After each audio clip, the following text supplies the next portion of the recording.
So today our focus is going to be all about when a painting is finished. We're going to play with the Payne's Gray and the English Red and the Yellow Ochre. And I've swatched out some colors here with these combinations. I meant to show you the swatching. However, I deleted the footage. So there's no footage. But that's okay. We can still talk about the palette and talk about mixing colors as we go. So let's get started. Okay, we're going to start off making some marks with our Indigo Derwent pencil. I'm just going to make some marks through here. I've really been liking using this wet on this paper. I think it makes some really interesting marks. I'm going to spread a little water on there. You can see how it's starting to move a little bit, but then we can also make some pretty cool marks with our palette knife, just scraping back in to that intense. I want a little bit more water over here. Just add a little bit more. Fun way to kind of make some marks in our work. And I think I just want to do like a little bit through here. Okay. Okay, so I've wet the paper down. I'm going to come in with a little bit of Payne's Gray. You always know I love a Payne's Gray sky. Just the best thing ever. You can pull some of that blue up as well.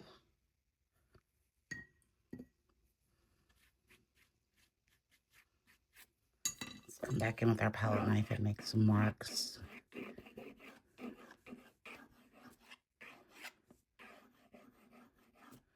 I think that's all I'm going to do for the sky.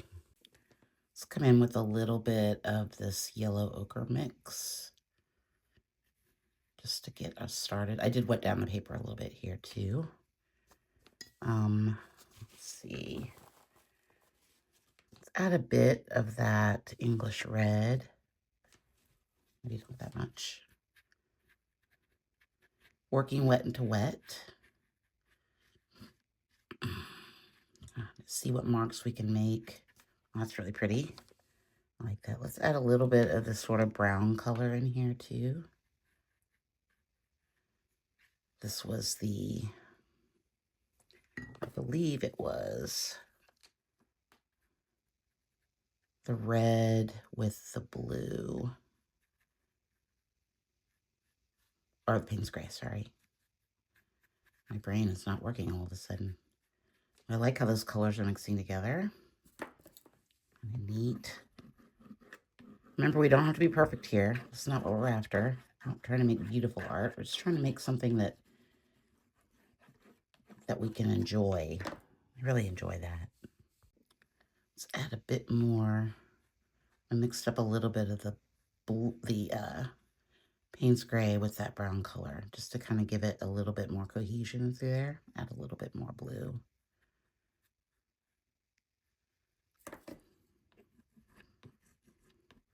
This is going to be pretty simple today, I think. I'm not sure how many layers I'm going to put on, but we're going to let this dry, and then we'll come back and see what this stage brings us. If we are still in the ugly stage, or if we're going to continue. Okay, I've got just almost added more of the Payne's Gray into that brown mixture. And I think I'm just going to bring it through here. I really like those little subtle marks going through there. And this is the part where we're like, okay, is it done or does it need more?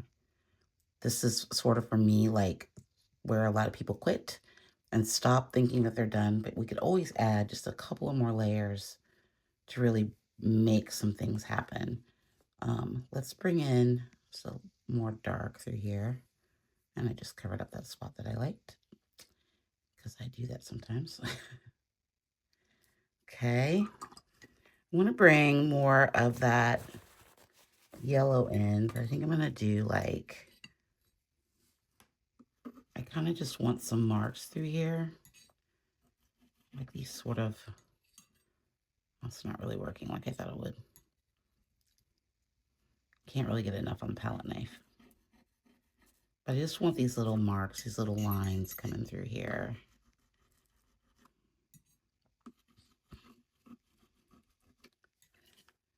I'm going to spend some time making some lines.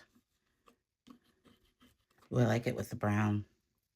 I think that did something for me. Maybe don't want it everywhere, but... Ooh, that's a horrible sound. Okay. What else? Let's get out the fan brush here and make some marks through here.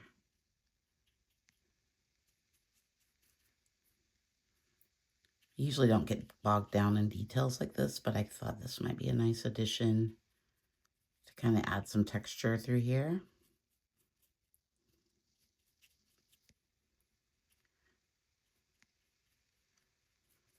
Maybe it needs some yellow in there too. Fan brushes are fun. They can make pretty good marks. Okay. I'm going to bring this black or this dark color down just a little bit through here.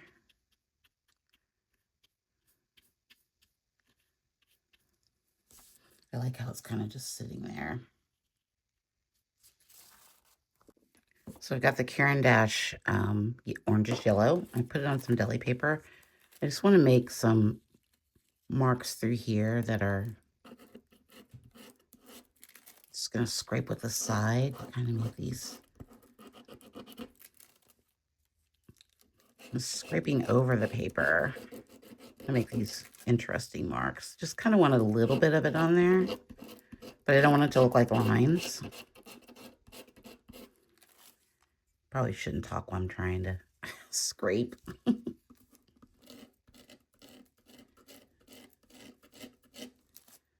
can see how it just left a little bit of that color.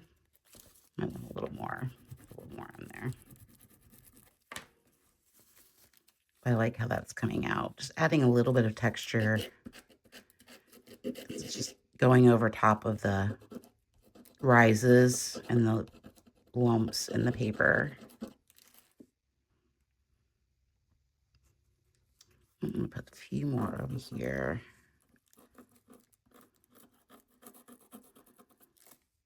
Okay. Okay, this is the English red from Caran d'Ache, the Neocolor 2s. And now I'm just going to put some lines through here. More marks like that. Oh, skip mark. I like to add these to sort of give some feeling of motion. Works really well on most things. Let's put a few down here. Already got a few lines down here from when we made the marks before. I like that. Let's come in with this light gray Caran d'Ache. I'm going to make some marks through here. Again, just to add a bit of texture. I don't want too much texture. But again, remember, we're just trying to feel out what the piece needs to be complete. Let it tell you what it needs. And it will tell you. It's just one of those things. Don't stop too early and think that that the work is ugly, that you're stopping because you don't like it anymore. I mean, the worst thing that can happen is that you make something you like. I mean, if you hate it already, it can't get worse, right? I find myself in that situation quite a bit. I'm going to come in with a little bit of water. Where it's like, well, it's ugly. I hate it. But sometimes you get some breakthroughs. That's the ugly art, is where the breakthroughs happen. Because you try something just because you like it won't hurt, right? It's a weird thing being an artist. I'm going to add some more white up here. I'm liking this piece so far. So I'm going to come in with a little bit of this mountain blue tinted charcoal from DeWint and use our strainer just to make some marks through here, a little bit of texture. Another favorite technique of mine. I think it really adds just a little bit of fun to it and some unexpectedness because you don't usually get these textures in watercolor. And then we're going to spritz. Okay, when let it dry and we'll come back. Okay, I'm going to come in with a little bit of this. This is the Sahara Yellow.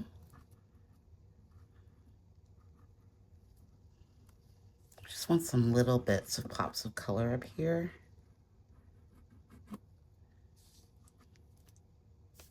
Not too much, just a little bit. I want to cover up everything we just did. But I really like just a little bit of yellow right through there.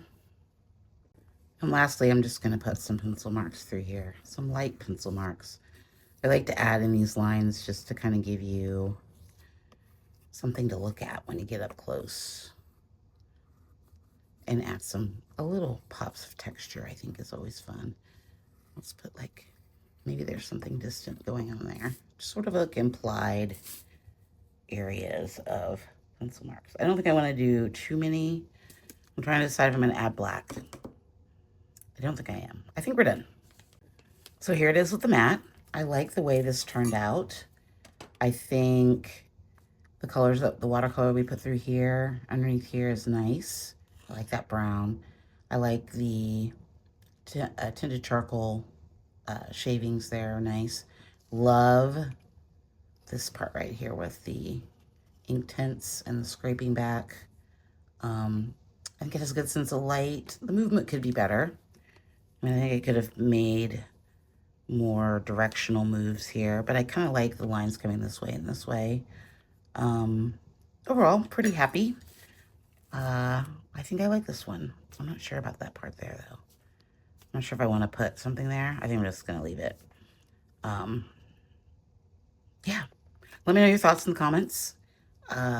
Would you try this palette of Payne's Gray, English Red, and Yellow Ochre? I think there's some really awesome colors in here, and obviously I didn't use them all in this piece. But I think this is still a really fun way to explore your different colors. Just pick 3, a blue, a red, a yellow, or a gray, and kind of just go with it and make your own palettes. That's where your creativity can come out and you can make some really cool pieces. Okay, thanks so much for watching. I will see you in the next one. Don't forget to like and subscribe.